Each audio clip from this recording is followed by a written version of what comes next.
Hey, what's going on, guys? TalkNorwichCity here, back for another video. I hope you guys are doing really well. Today I'm back for my Tottenham preview. Tottenham, that's such a good thing to say. Tottenham.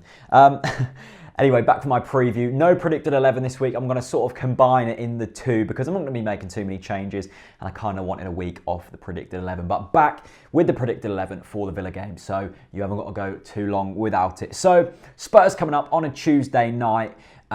Looking forward to it. I think is a good opportunity for us to try and pick up points, but at the same time, I'm not expecting anything. So Norwich can't really ruin my evening. I mean, they probably can. They'll find a way to ruin it somehow. It was really nice not having my weekend ruined by Norwich City. I kind of want it that way more often, but I did miss the football equally so. So let's get into some stats then. So Toby Alderweireld is set to return for Spurs. Can you remember when we were linked with Toby Alderweireld from was it Atletico Madrid, and then I think he went to Southampton or something like that. Do you remember when we were linked with Virgil van Dijk and he went to Southampton as well? Southampton, stop stealing our centre-backs, dudes. Come on, that's not cool. But Vertonghen is out for injury. Kevin Wimmer is meant to be playing for Spurs. Gotta admit, never watched him before, but I read an article about him. Apparently he was decent against Colchester. So, you know, pretty decent defence for Tottenham, but certainly not their strongest position on the pitch, that's for sure. Tottenham did have a game on Saturday, so obviously their recovery time is much less. They came through against a fairly average League One Colchester side. They beat them 4-1, which took their winning run up to 4, so they could make it 5 on Tuesday night. They're probably not. But, you know, I think Tottenham are probably one of the best teams I've seen this season in terms of how well drilled they are. They've got some really good players. Obviously, Harry Kane firing on all cylinders. He's guaranteed to score against us because he just seems to hate us. You've got Dele Alli, who's just been incredible this season. I watched Dele Alli for MK Dons last season, and genuinely, if Ellis is watching this, I was standing with him and I said, he's crap. Like, he genuinely didn't do anything that game. And I've watched him a few times in League One, and how he's made the step up is just unbelievable. And he's been consistently good. I never thought Harry Kane would score goals again this season, but he somehow has. Literally don't know what happened to him at Norwich because he was a completely different player. Chris Hughton just ruined him.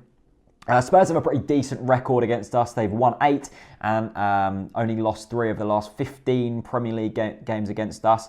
I can remember we went through that little decent patch against Spurs. I can remember us nearly beating them at home, but Gareth Bale ran through the whole team and scored. We beat them away, of course, with that fantastic Elliot Bennett goal. So we've got not a great record against Spurs, but certainly not an embarrassing one. And I think a Tuesday night off the back of an FA Cup weekend that Spurs were competing in, we've certainly got a chance. I mean, it's not a write-off. We've got new players coming in. We've got Bamford who might start. Closer, who we haven't seen yet. I'm just praying to God that Close is decent because we've got so much pressure on him at the moment. But all I want to see us do is defend well. Like, if we defend well, it can only get better from the Liverpool game. Yes, we scored 4 goals against Liverpool, but Liverpool's defence was poor and we were just chucking men forward stupidly. I want to see a decent tactical performance, a well-drilled side with a bit of shape against Tottenham.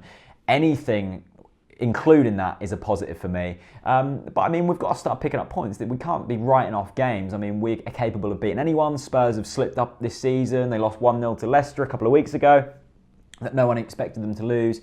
You know, an away game on Tuesday night, you just don't know what's going to happen. Under the lights, with the fans behind us, we start well, we maybe grab a goal. Norwich are definitely in it. Now, here's a decent stat for you. Tottenham have had the most amount of shots outside the box on target this season. They've had 53 shots outside the box on target, which shows to me they like getting their midfielders forward. For me, we've got to be playing the Tete. Is O'Neill still suspended? Get Tete in there, get Malumbu in there, just get someone in there who's going to break up play and give us a bit of defensive covering, because against Liverpool, it was embarrassing. Our midfield just wasn't there. We missed Tete big time.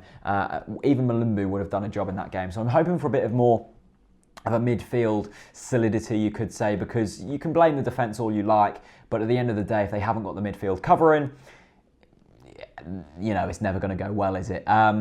Should Patrick Bamford start? For me, no. Maybe bring him off the bench. I think Mbakani should be starting. Should Pinto be starting?